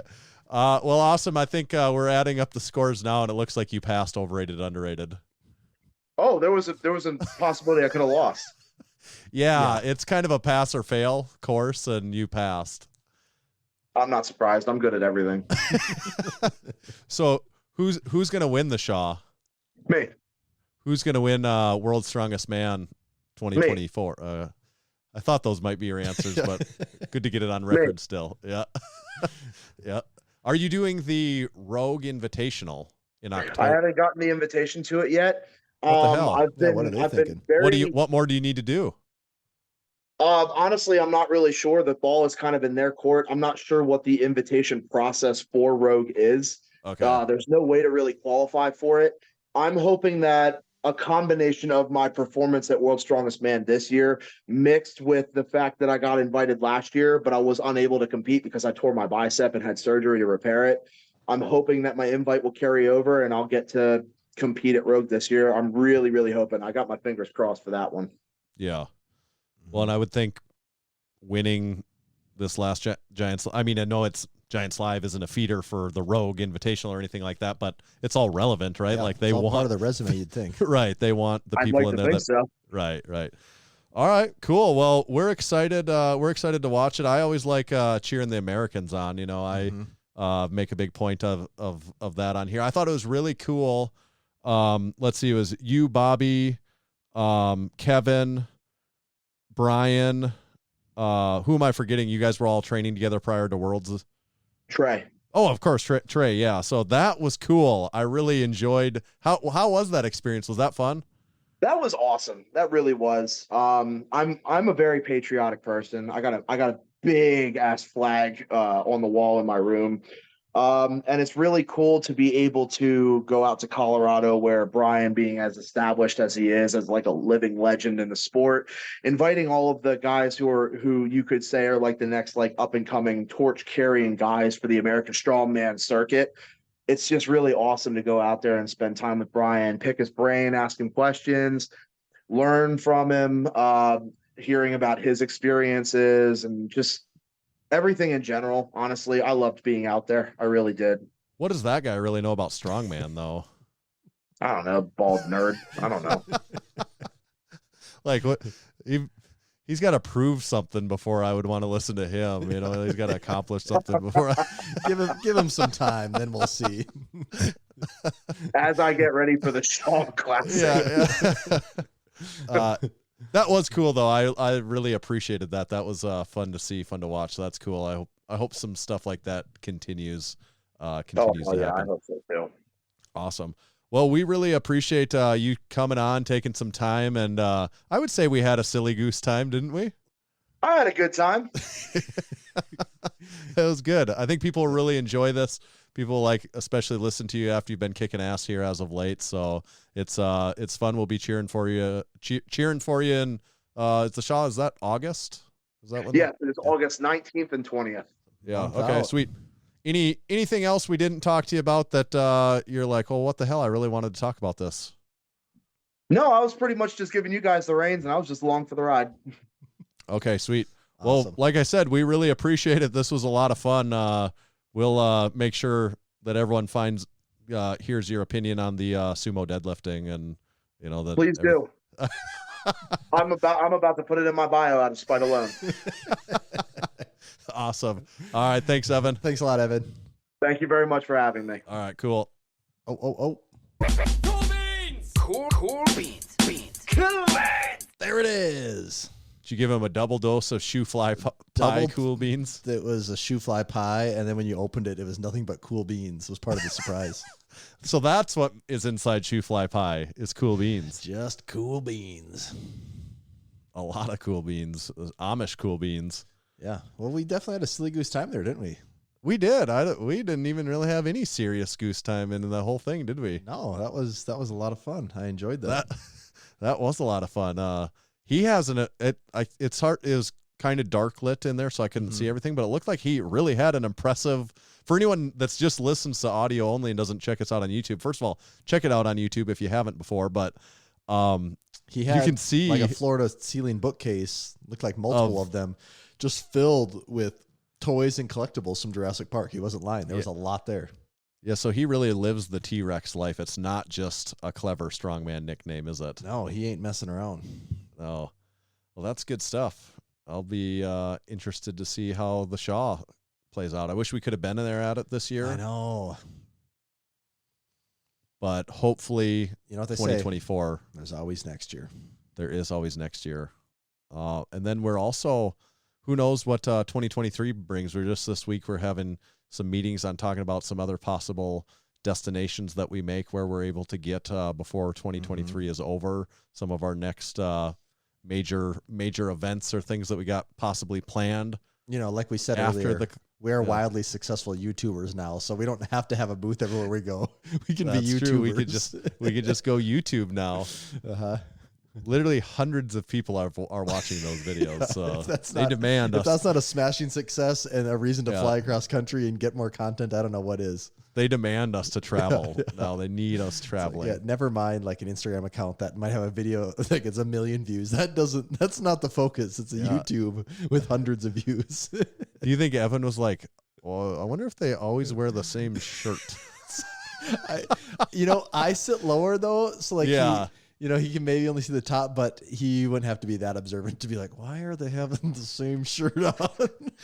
Like, was I supposed to wear that shirt? Yeah. I don't have that. Oh, they're an apparel company and they both wear the same shirt. Do they not have that? Maybe many they only designs? sell one shirt. Yeah, maybe they've only ever made one shirt. Is that the only one? Maybe we should do a shirt with a T-Rex on it. Ooh, could be something. There's $1 million idea. Mm-hmm. We could do a movie about it too, where it's like we bring. It'll be like a theme park kind of. Yeah, it's like we use like the mosquito. That's stuck in the amber. Yeah. I think there's something there. And then like for some reason there's like this can of like shaving cream, but there's a false bottom on it, and we'll put something in there. Do you think dinosaurs could ever be brought back, like in any? I mean, with any amount of technology? I would assume with a certain amount of technology, yeah. If you have a technology to bring things back, it seems like you just solved that problem, didn't you? But like, what is the? I don't like. It's. I'm not obviously not smart enough to know this stuff, but it seems like if you have enough DNA things in some way that you can start to piece things together there, right? I'll give him a little DNA if you know what I mean. It doesn't seem totally implausible to me. It seems like a very big problem to solve, but it doesn't seem totally implausible. Well, they did it in Jurassic Park. Yeah. And that was made in the 90s. We're like light years ahead of that now. We have freaking AI. I should just ask ChatGPT how to do it. Yeah, Jurassic Park is 30 years old. And wasn't the book is right? That was based on a book, wasn't it? Oh, why didn't you tell me there's a book? I'll read the book. I'm a book guy. Wasn't it based on a book? I didn't know that. Was it based on what is let's see. What were we talking about? Land Before Time is the cartoon, right? Am I right? Yep. Or what? Yep, that's the what's that show that in the 90s it was like a Saturday morning show? It wasn't a cartoon though. It was a real show where they're driving a Jeep, an old Jeep, not a Jeep Wrangler, but like they're driving a Jeep Cherokee, like a red 90s Jeep Cherokee, and it like falls in a crack. They're in like California. They like drive through a crack. There's an earthquake and they drive through, and then they're like stuck in this prehistoric time. This is live action or a cartoon? It's not a cartoon. Is live action just real actors? Is that what that means? Yeah, that's what I was getting at. Okay. What if you just? I got to know the name of that. Like 90s TV show, kids, dinosaurs, maybe Jeep Cherokee. There's a lot of keywords there. I'm just getting the dinosaur. Oh, Land of the Lost. Land of the Lost. Boy. Do you know about Land? Have you seen it? I got to see pictures. It might ring a bell, but you almost would need to watch like the YouTube intro to Land of the Lost, I think is how you could really I got to do TV show. I'm getting the movie with Will Ferrell here. Oh, there's a remake of. Is it a Jeep? Yeah, it's a white Jeep. Nickelodeon's Land of the Lost. Yeah, I remember seeing some of these pictures of like the little creatures that they're with here. Like that rings a bell a little bit. Yeah, see, they're with the driving dinosaur, with the dinosaur especially that's in there with them. Right. Like that. You got to watch the intro for this if you're listening. They're driving a white Jeep Cherokee, and a crack in the road literally opens up, and they drive in it, and then the crack closes back up. Just swallows them up. Yeah. Oh yeah, I remember these dinosaurs now. Yeah. Land of the Lost. I wish Evan was still on, and I could have asked him if he has ever seen Land of the Lost. That might be a hidden. These dinosaurs are the effects are just. I mean, it almost looks like if we just went to the store, bought some dinosaur toys, and started filming them on like the oldest phone you could find. Yeah, that reminds me of, speaking of horrible old Nickelodeon shows. Did you ever watch that one where it was like action figures on Nickelodeon, but it was just like random shitty old used action figures? and it was like them moving almost like Gumby. Like it wasn't claymation because it was actual. What is the name? Oh, it had like a is it long, Action crazy League name. Now? Is that, Yeah, Action League Now. Yeah, wasn't that one supposed to be kind of funny though? Right? Wasn't Yeah, that? yeah. Oh, I totally. It remember was this. funny. I thought it was. Yeah, I thought that was awesome. I thought that was. No, it was good. Yeah. Yeah, but I just mean shitty in the way that it's like. Oh yeah, like not polished. Right, like Yes. it's like like it's literally just like old used Yeah, action what was figures. What was that on actually? I thought that was. Was it its own show totally?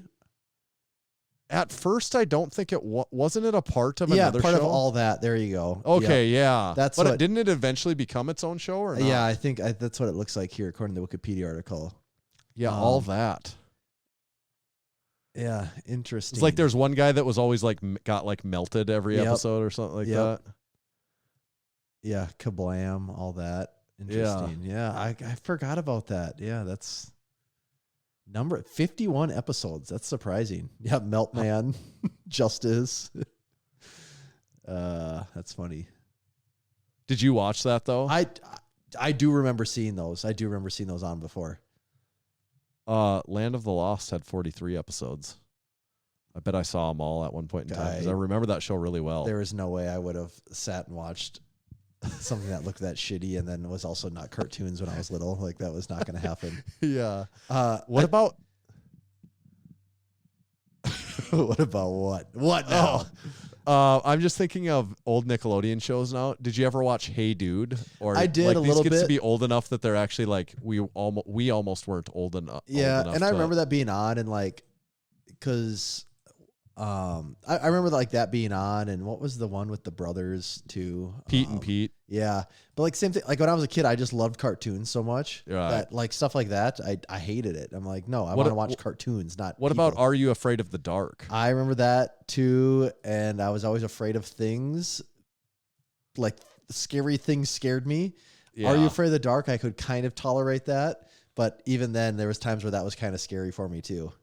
What about Goosebumps when they made a show out of it? Did you ever watch the I show? don't think I ever saw the show. No, that doesn't ring a Okay. bell for me at all.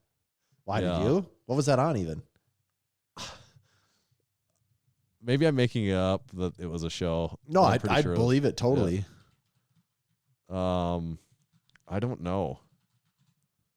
Hayden Christensen's in the cast. Yeah, 1995. Yeah, I do not remember that. Oh, I like this in this. Did you ever remember seeing Tales from the Crypt on TV ever? Yeah. What is that? With the Crypt Keeper, you know, he's like the skeleton with the long hair. Yeah. What was that even? I just saw that this popped up on with it, but I remember Oh, seeing yeah. that occasionally on things. That felt like that had a real cult status thing. Oh yeah, it was on HBO. Okay, so I would have never really seen it because it was on HBO, but I was aware of that being a thing for sure.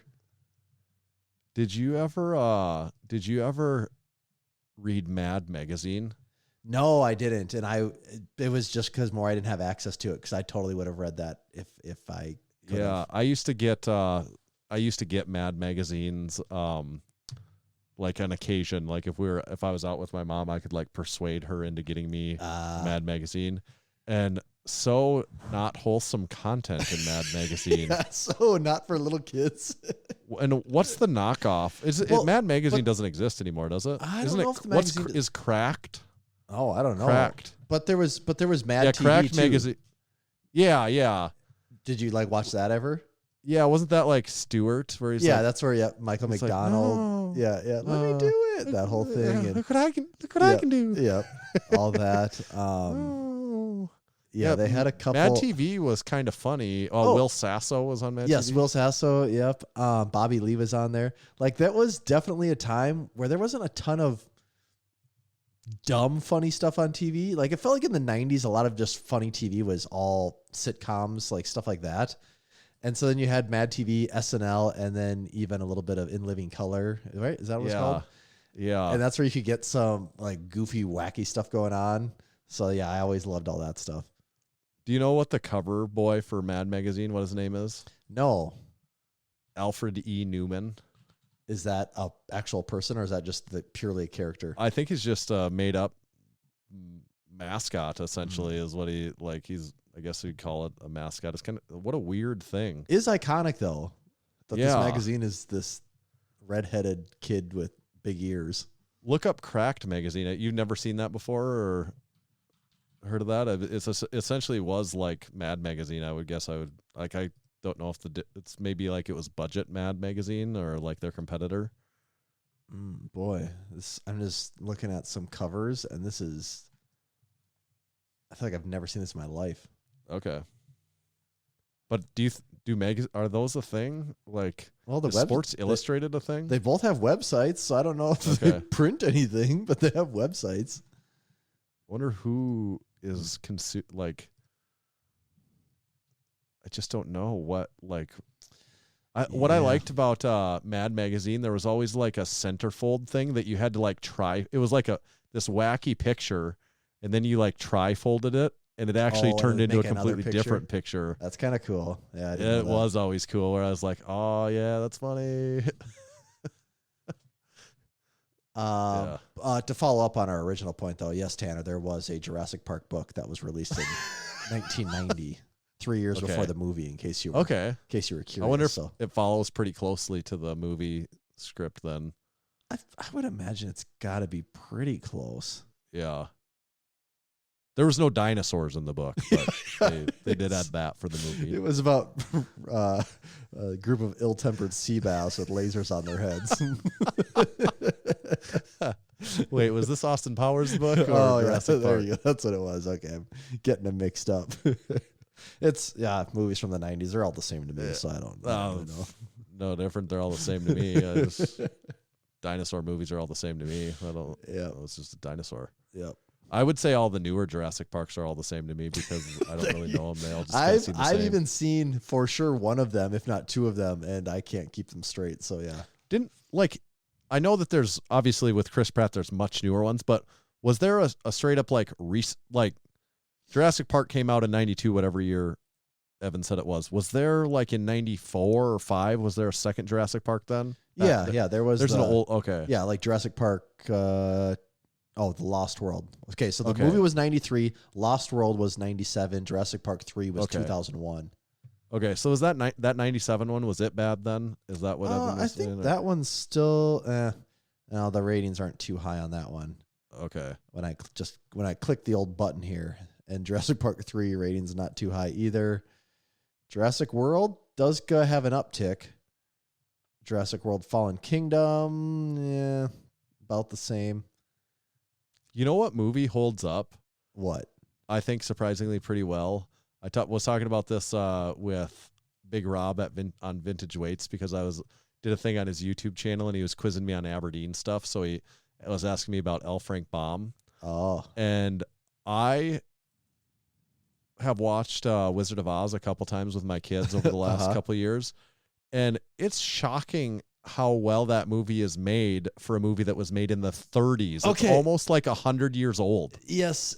All right. I 100% do want to watch that, and my boy just still isn't at the point where that would hold his attention, but will probably scare the shit out of him. Yes. In parts of it along those lines, though, for whatever reason, old Disney movies have just got his attention right now, and it started with Dumbo, and I don't know if I'd ever actually seen. What about Bambi? So that's where it started with Dumbo, and then that was like a week or two ago. This week it moved to Bambi, and Bambi has got him locked in. Like he could, if you would let him, I think he'd just watch it 9 times in a day. Like he would just, you could start it over and he'd just say, or you could get to the end and he'd just say again.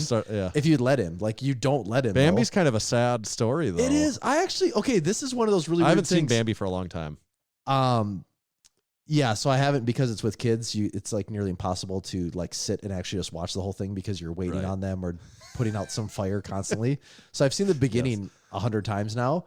I've really haven't got to just watch the last like 30 minutes uninterrupted, but I basically get what's going on. But this is one of those things, is the Mandela effect. Do you know what I'm talking about? Oh, yeah. When you think something happened and it didn't. Yeah. Doesn't Bambi's mom get shot by a hunter or something? Yeah, so, okay, I don't think that should be a spoiler for anyone. Mandela effect? Well, no, his mom. So the Mandela effect is you think something happens and you feel like you remember it and it didn't happen. Yeah, right. But and I always remember reading things about how like Disney Plus is editing stuff out of videos and trying to make them more correct, and you know whether they're right or wrong doing that. That's a whole nother conversation. But so the way that scene takes place is they're growing up, they're having a good time. They're in the meadow. His mom tells him to run, and they're running. You hear a gunshot. You hear multiple gunshots. Then finally, Bambi gets back, and he says, "Mom, we're back. We made it. And his mom's not there. And he goes out, and he can't find her. And then his dad says, basically his dad's standing there talking to him. Yeah. And I'm like, no, I remember he sees his mom dead there. Like, I'm like, that. I thought this was like so traumatizing because he saw his dead mom there. Like, right. More like Lion King, more like a Lion King. Kind of like that. Almost. Yes. I thought it was more like that. I thought he came back to her dead body. I'm like, oh, they totally edited this out. So I'm like Googling it, like, where is this scene or edited Bambi? Yeah. Is that a common Mandela effect then? It's a common Mandela effect. And I guess maybe what happens is there is like a still that someone had drawn of like him at that. And I don't know if that's just something that we've all seen on the internet at some point, and you go, wow, that's graphic for like little kids. I can't believe they did that. I don't know if that's what's in my brain or what, but I was absolutely shocked that after the scene happens, he does not see his dead mother at all. I thought for sure Disney had changed that up, and they never did, which blew my mind. I can't believe they haven't remade a Bambi into a more. There was a Bambi 2 then into like 2006. Oh, really? But which is a sequel actually. But then on the same lines though, Dumbo, like there was Tim Burton in like Edward Scissorhands. Yeah, like Edward 2019 he directed it says live action Dumbo, but I think it's like CG. But like my boy wants nothing to do with that. Like you'll click the start button on that. No, not this one, not like he wants. Yeah. But anyway, the thing with those cartoons though is like Dumbo is like I think 1940 and Bambi's like 1941. Like those are like 80 years old. And it is kind of amazing that those can hold up as good as they can from like a entertainment standpoint for kids. You think kids would have evolved and been like, no, like there's all this crazy like stuff out there now. 80 years old. Yeah, this is an 80-year-old cartoon. It moves at a very different pace. There's whole parts of it where there's minimal talking, but man, they had some formula figured out, and it transcends the test of time there. It works across all ages. One of those ones that got me on that was the original 101 Dalmatians cartoon. That one too. We've watched that so many times. We watched that, and I'm like, what year was this made? And I don't know what year I thought it was made, but I looked and I'm like, 1961. I had no idea this was like. I thought this was like I thought this was like made in the 80s. I did. That was my guess too. Was the almost 80s. Made in the 50s? Yeah, that shocked me. That one surprised me a lot too. I think the thing though, like you can tell they must have remastered it a little bit because the animation on Dumbo, the quality is so good compared to like Bambi and even 101 Dalmatians. Like Dumbo is the colors are good. The lines are all really good. So they must have had like a different level of restoration on some of these compared to the others. But yeah, classic Disney. It's just, and then I started like reading about it because it's like, oh, Bambi's, based on a book. So then you read like some Austrian book, and then you're like, oh, what was the origins? Like, how the hell did they sell these damn things? And it's probably all Nazis. Probably. Nazi related. Well, yeah, it probably was. And then also the fact that like the world then, because then I'm like, I've never seen Fantasia. I got to turn this on. Yeah. And then I start trying to, he didn't really like that as much, but I can see how that would be like a mind trip for people then whenever that came out in like 48 or whatever it was. That, like, oh, this is almost like an acid trip with colors and all this crazy stuff. I could see how people's brains are like exploding at that point. And now you just go watch an Avengers movie and you're like, man, things have sure changed. Those are not bad though. Like they're like for how old it is, it's crazy and that's my point on Wizard of Oz. Like my girls love it. And like when you watch it, you're like, not a bad movie for like something that was made that long ago. It's kind of crazy. Yeah, I do. You could have me excited to watch a Wizard of Oz again here someday. Yeah. That's one when like I'm always conning the kids to watch movies that I can also stuff that I'm like, no, like let's watch Aladdin. And I tried to get him to watch Aladdin. Yeah. Just yesterday, because I'm like, oh yeah, okay, here. We'll watch Aladdin. I remember being a kid liking this a lot, and I probably haven't seen it since I was in about third grade. That one had it must be the animal thing. It must be something to animals. Right. But 20 minutes in, he was just, I don't want it. I don't want this one. Different one. And finally I'm like, okay, you're giving it a shot, and this is just not I won't clicking force with you to watch so, Aladdin. Yeah, we'll Aladdin on Disney has some pretty strong warnings ahead of time about there's a few characters in that movie that I'm like, they wouldn't do that way now. Yeah. Okay. Dumbo has that too on it. Dumbo's got the same warning there. Yeah. You know what doesn't need a warning like that? What's you know what? You know what doesn't have 50-year-old racial undertones? Juggernaut AI. You can check out Juggernaut AI over at juggernautai.app on your web browser. You can find out more about it, or you can just listen to us. We talk about it just about every week. We talk about it in an ad every week, but we also talk about how we use it. It's the training that Tommy and I use. It's also the training that like almost everyone at Massenomics Gym uses. A whole bunch of people doing the Lift Hard, Live Easy Classic. It's app-based training that's based on the scientific principles of strength training, which is, speaking of books, it's a book that Tommy and I have both read. You essentially tell the app all about yourself, tell it your goals, what you're trying to do, what your weak points you think you are, what you struggle at, all this stuff, and it works you on a program to you pick the date of when you either want to do a meet or testing, and it gets you there, gets you peaked for that meet, and hopefully hit you some PRs. The best part of the Juggernaut AI app is the discount code Massenomics, which saves you 10% for the lifetime of that membership as long as you sign up on the website, not through the stinking old app. Got to do the website sign up. Thanks, Juggernaut AI. And today's episode is also brought to you by SwissLink. In 1995, Maurice Big Mo Huffman founded SwissLink with the mission to bring authentic Swiss Army goods to the United States into the hands of those yearning for quality gear at uncompromised prices. Now, for nearly 3 decades, Big Mo has been traveling far and wide in search of the best items from military forces around the world. Big Mo doesn't only find authentic military clothing for SwissLink, he brings in everything you can imagine from Swiss military rangefinders to Italian police tracksuits. SwissLink.com is also home to the SwissLink Classic Wool Blankets. They're an ideal mix of 80% wool and 20% recycled fibers, and it's that special blend that provides a soft, luxurious feel while maintaining all the benefits of wool. The designs are reminiscent of brands that rhyme with Schwendelton Bay, Schwedson Bay and Schwendelton, combining them up on my end over here. Rhymes with all kinds of stuff. It does, but are available at only a fraction of the cost. SwissLink's exceptional collection and dedication to quality customer service distinguishes them from the rest. Enjoy a 15% discount on your next purchase at SwissLink.com by entering code MASS at checkout. That's MASS to save you 15% at SwissLink.com. Thank you, SwissLink. Thanks, SwissLink. Have you seen Jurassic Park recently at all? Or? Not recently, no. It's been a long time, but I liked it a lot when I was younger. Yeah, I'm gonna watch that with my son. I think that I want to see how that holds up. I bet the first one holds up pretty good still. I think it does. I already can tell that it does, even though I haven't seen it for so long. I feel like I'm pretty interested in watching that. Right? You know, every time there's some old movie that I'm like, you know what? I'd really like to watch that. I wonder what streaming service is on. I'm like, every single one of them, not on. Yep. Like every one of these old movies that I'm like, that'd be fun to watch. It could be some shitty old movie, a blockbuster old movie, whatever it is every time. I mean, we have like 17 streaming services and it's always like, no, it's not. It's on none of them. You can pay like $9 to rent it on Amazon Prime if you want to. Yep, that's have you ever had that happen though? When you're like struck, you're like, oh, I really like to watch this. What's it on? We know I don't watch movies, but yeah, there was several times that I've had a list of things I want to see, and I'm like, all right, here's 2.5 hours, let's do this. Oh, yep, not on this one, not on this one, not on this one. Yeah, okay, yeah, we won't do this, I guess.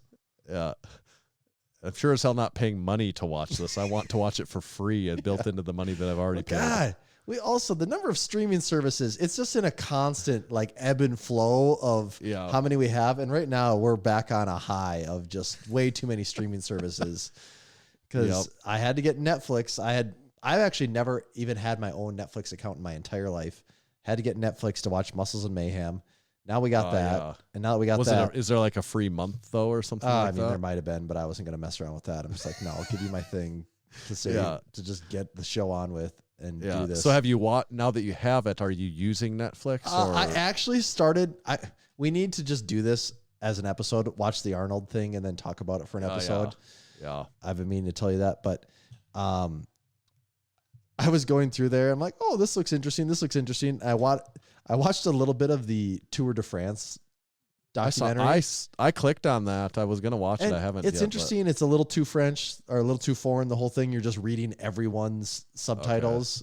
Well, and then they also have it dubbed. So you're hearing some other guy try and explain, which for a lot of things works in a documentary. It's kind of weird. I mean, at times, like, 'cause it's not just a documentary of someone dubbing over like an interview. It's like, no, this is like live footage of them. And they're like, oh, you fucking idiot, or get on the bike. And like, they're so like the voice actors trying to like recreate this, and some of it, they don't do the best job of explaining the rules, how the whole thing works. 'Cause I don't get all of that, but I did learn a little bit, and it is interesting. But after like 3 episodes, I'm like, okay, I think I've probably had enough of this now. So you wouldn't strongly recommend that I need to watch that? No, it could be a little punchier. I don't think it was the best. Okay. Because they're doing that with every sport now. Oh, they are. The Because the F1 thing is what started it. It just blew it up. And so, now they've done it. Haven't they done it with tennis, golf? They have the quarterbacks one now. Yeah. Yeah, I mean, they're doing it with everything. Because, like, if one of those can hit, like, it just totally changes your sport. And that's... Right. I wasn't into F1. I mean, I kind of always like cars, but I wasn't into F1. Someone said, I was listening to a podcast, and like, oh, you got to watch it if you think you have even a remote interest in car racing or anything. And I watched them like, yeah, I'm into this. This is amazing. Yeah. I loved it. And after that, I watched that, and I'm a huge Formula One fan. I watch every single race. I don't miss it all just because of that documentary. Like, it did the thing it was supposed to do to me. I don't know. That racing is all the same to me. And I 100% get it when people say that. So I don't even like try. I don't even hardly try to push it on anyone. Other than if I talk to you long enough, I might let someone know that I'm into it. Outside of that, I don't even I'm not even going to attempt to explain this to someone. Well, that's one of those things that the average population doesn't have a base knowledge to even they didn't grow up with it in any way. Right. It's like baseball or the NFL or like, just like the average person you're going to come across in America knows enough. They'd be like, oh yeah, how about the Packers? It's the same thing with powerlifting. I don't go around explaining powerlifting to anyone because if you don't go to the gym, first of all, you don't care about powerlifting at all. And even if you do go to the gym, you probably also don't care about powerlifting at all. So it's like, why would I bring this up with you unless we're like way into a conversation that's never anything I'm going to lead with, The conversation I've had to have with every single one of these local media outlets about the powerlifting meet is what is powerlifting? Every single one of them.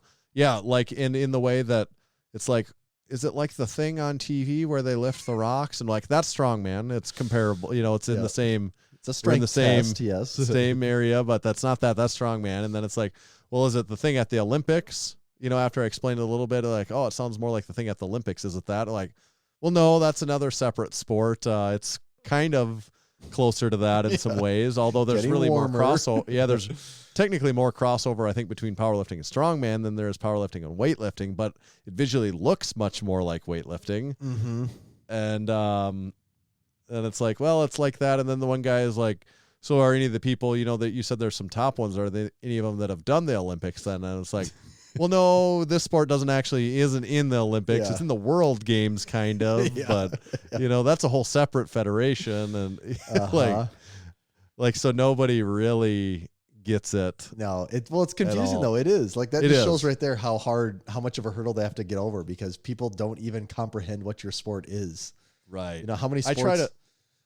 How many sports exist out there where before you can even have the conversation, you have to even pin down what the sport is? Like most people, you can say the name of a sport and they're like, okay, I don't know the rules, but I know what the sport is. Here, people don't even know understand what soccer looks like. I generally get what's going on there. Yeah. Polo, the one where they're on horses with the sticks. Oh yeah. I have no idea how the game works, but I know what you're talking about.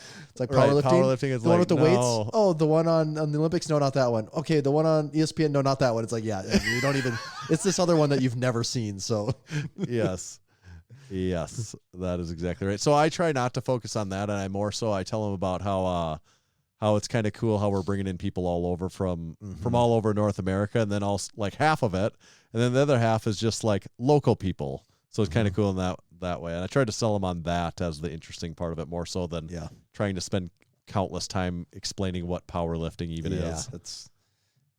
No one's there for that. They're just there for the entertainment. No, that's right. Just like the Massenomics podcast. Exactly. Just for the entertainment. Yeah. Should we bring this one on in for a grand finale? Let's do it.